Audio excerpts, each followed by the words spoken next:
Hello guys, मैं रुस्तम और आप देख रहे हैं नॉलेज लाइव। दोस्तों, आज हम पढ़ेंगे लोग बीएसईबी यानी बिहार बोर्ड का क्लास 10 का द्राक्षा उर्दू। इसके पहले वीडियो में हम लोग पढ़े थे तो सिर्फ मजमून और द्राक्षा उर्दू का लेसन 6 चैप्टर 6 है मजमून का ही ग्लोबल वार्मिंग। उर्दू में बोलते हैं आलमी हिद्दत। और हम लोग इसमें पढ़ेंगे लोग आलमी हिद्दत मजमून के बारे में, है ना। इसमें 3 टॉपिक में मतलब जैसे पढ़ेंगे लोग कि आलमी हिद्दत क्या है। इसके अलावा हम पढ़ेंगे तो आलमी हिद्दत के असबाब यानी क्या कारण है, और आलमी हिद्दत होगा तो इसके तशवीशनाक असरात क्या होंगे, यानी ग्लोबल वार्मिंग बढ़ने से क्या क्या दुनिया में बदलाव होंगे, और है इससे बचने के अकदाम यानी ग्लोबल वार्मिंग से बचने के उपाय। हम लोग इसी 4 टॉपिक पे बात करेंगे और पूरे चैप्टर को खत्म करेंगे। चलिए, पेज नंबर 43 है द्राक्षा उर्दू का। लिखा है, हम जिस जमीन पर आते हैं वह एक स्यारा है, यानी हम लोग पृथ्वी पर आते हैं और पृथ्वी को जमीन बोलते हैं, और जमीन क्या है? एक स्यारा यानी एक प्लेनेट है।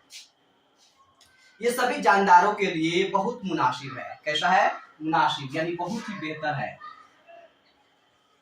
ना। तो ये बहुत ही ज्यादा लिखा है, दूसरे स्यारों का माहौल पौधों और जानवरों के लिए ठीक नहीं है। या तो ये बहुत ही गर्म है या बहुत ही ठंडा। हमारी जमीन का दर्जा हरारत यानी टेम्परेचर बहुत मौजू है और मुतअद्दिल है, इसीलिए यहाँ तरह तरह के पौधे, जानवर और इंसान पाए जाते हैं। सौर मंडल में 8 प्लेनेट है। कितने हैं? 8 ग्रह है, जिसमें सिर्फ पृथ्वी ऐसा ग्रह है जिसमें इंसान रहते हैं, पेड़ पौधे होते हैं। बाकी जितने भी 7 ग्रह हैं, या तो वह बहुत ही गर्म है या बहुत ही ठंडा, इसीलिए वहां पे जीवन संभव नहीं है।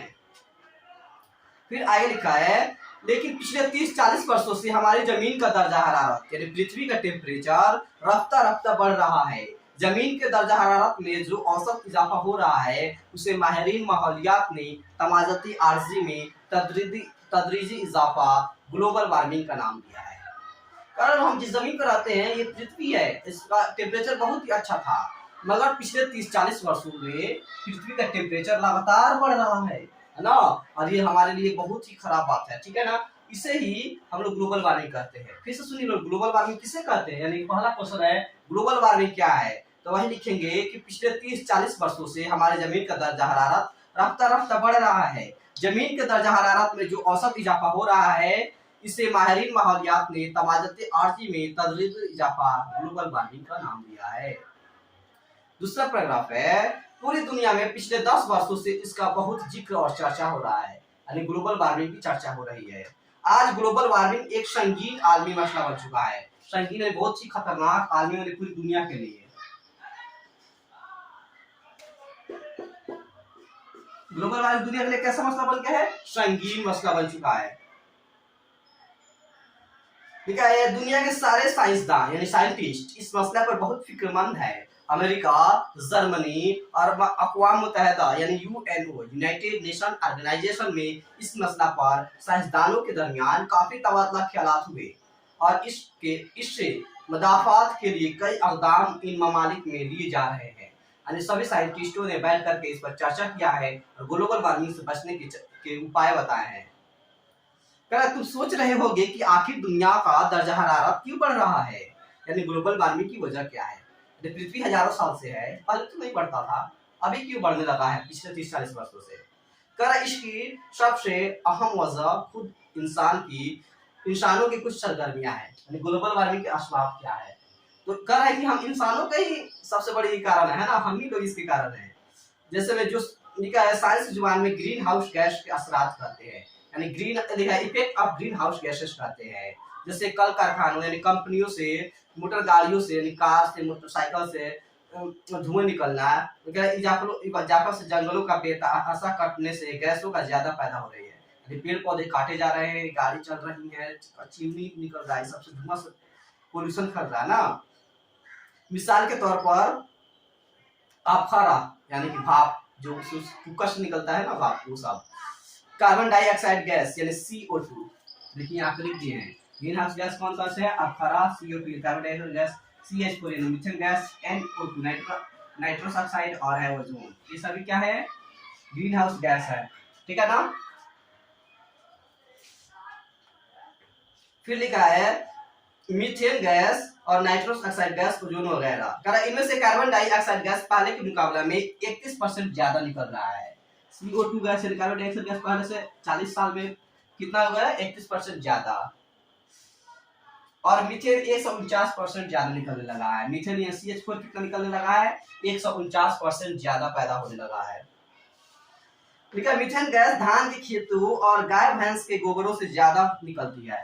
CH4 कहां से निकलता है, गाय के गोबर और धान के खेत से।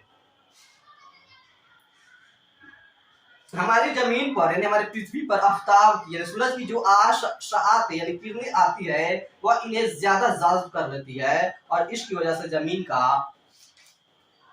माहौल गर्म हो जाता है, या दूसरे लफ्जों में कहे कि इसका दर्जा हरारत बढ़ जाता है। यानी गाय के गोबर होते हैं, धान के खेत होते हैं, ये सारे क्या करते हैं, सूरज से आने वाली किरणों को सोख लेते हैं, है ना, और पृथ्वी के टेम्परेचर को बढ़ा देते हैं, जिसे ग्लोबल वार्मिंग कहते हैं। ठीक है, साइंसदानों का ख्याल है कि हमारी जमीन का दर्जा हरारत पिछले 100 वर्षों में तकरीबन 0.75 डिग्री सेल्सियस बढ़ गया है। तकरीबन 100 साल में कितना बढ़ा है, 0.75 डिग्री सेल्सियस। और यही हाल रही तो इस बात का अमकान है कि 21वीं सदी से में, यानी कि अभी 2023 चल रहा है, ये 2099 आते आते 1 डिग्री से 6 डिग्री सेल्सियस तक का इजाफा हो जाएगा। ये बहुत ही तशवीशनाक बात है, पृथ्वी के लिए बहुत ही खतरे की घंटी है। 1 से कितना बढ़ेगा, 6 डिग्री सेल्सियस तक बढ़ सकता है। पेज नंबर 44 में दूसरा पैराग्राफ है, जमीन के दर्जा हरारत बढ़ने की वजह से समुद्री बर्फ के तोदे, बड़े बड़े तोदे तेजी से पिघलते हैं, यानी समुद्र में जो बर्फ जमा हुआ है वह क्या होगा, टेम्परेचर बढ़ने से पिघल जाएगा, गर्म होगा। इस वजह से समुद्र के में पानी की सतह से तेजी से बढ़ रही है। माहिरीन माहौलियात का यानी मौसम विभाग का ख्याल है कि इसकी वजह से कई जजीरों की हमेशा के लिए समंदर में डूब जाने का अंदेशा है। पड़ोसी मुल्क बांग्लादेश का कुछ हिस्सा, हमारे देश भारत के कुछ दक्षिणी साहिली इलाके, मालदीव वगैरह भी डूब सकते हैं, यानी बांग्लादेश सबसे काफी नीचे है। इसके अलावा हमारे जो समुद्री इलाके हैं, यानी जैसे में किनारे किनारे तमिलनाडु है, केरला है, मुंबई है, ये जितने भी समुद्री इलाके हैं समुद्र के सतह बढ़ने से हमेशा के लिए पानी में डूब करके खत्म हो जाएंगे।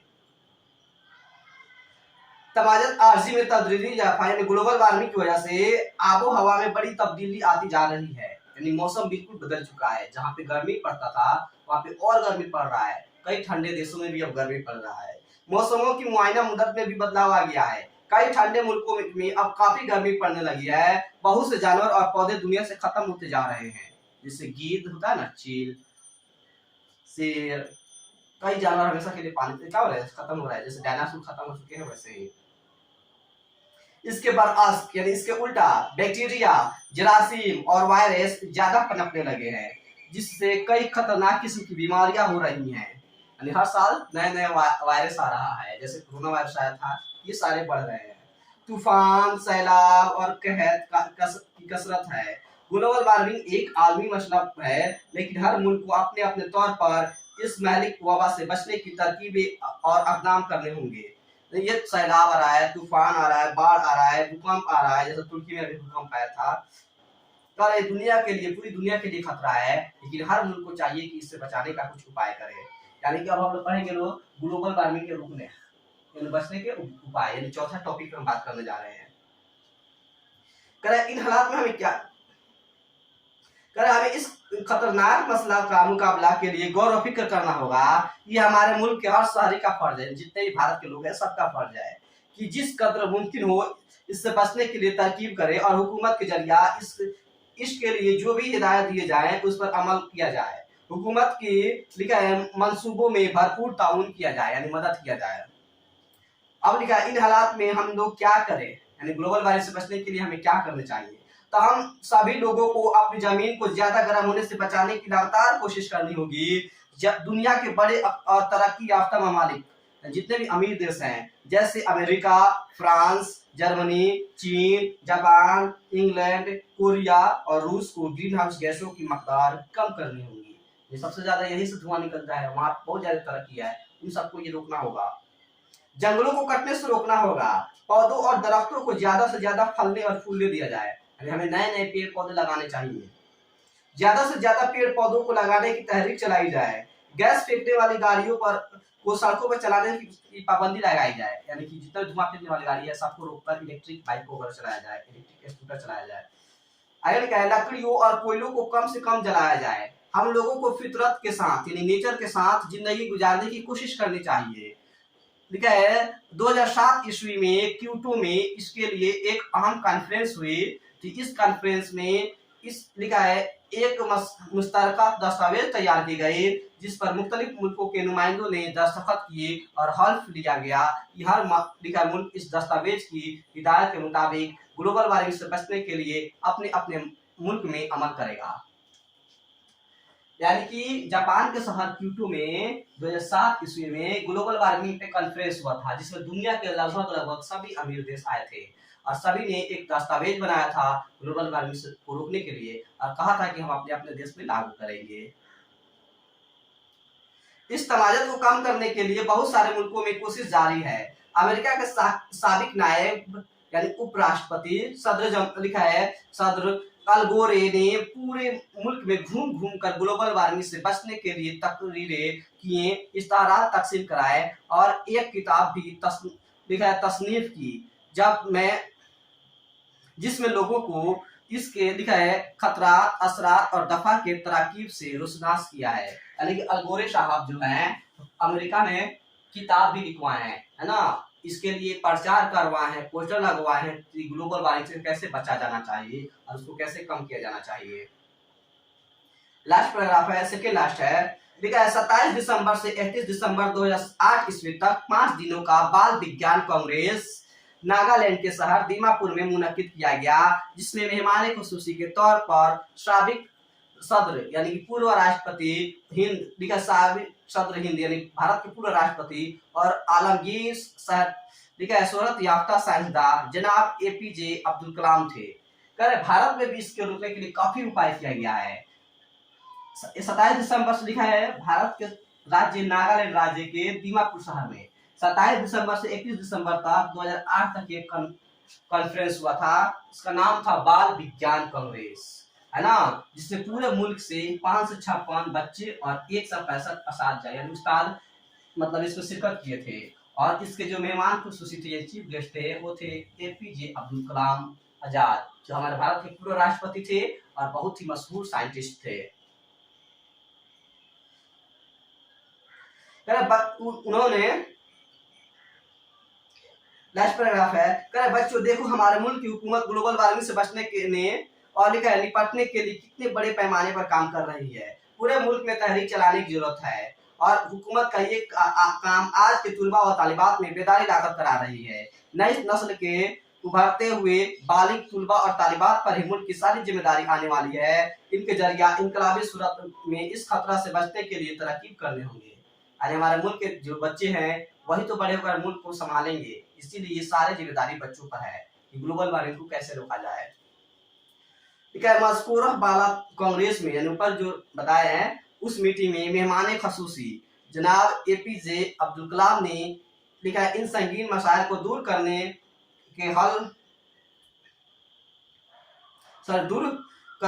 हल करने और बचने की जिम्मेदारी मुकम्मल तौर पर आज के तुलबा व तालिबात पर दी है।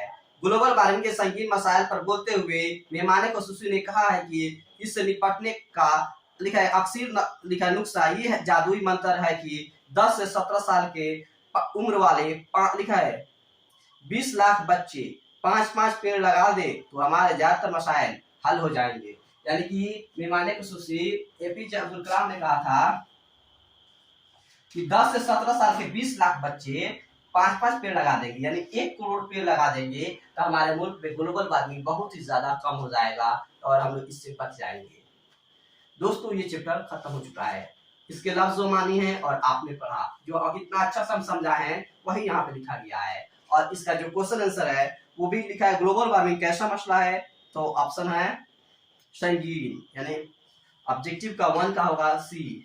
2 नंबर है कार्बन डाइऑक्साइड गैस में कितना इजाफा हुआ है तो यहाँ पे लिख दिए हैं 31%।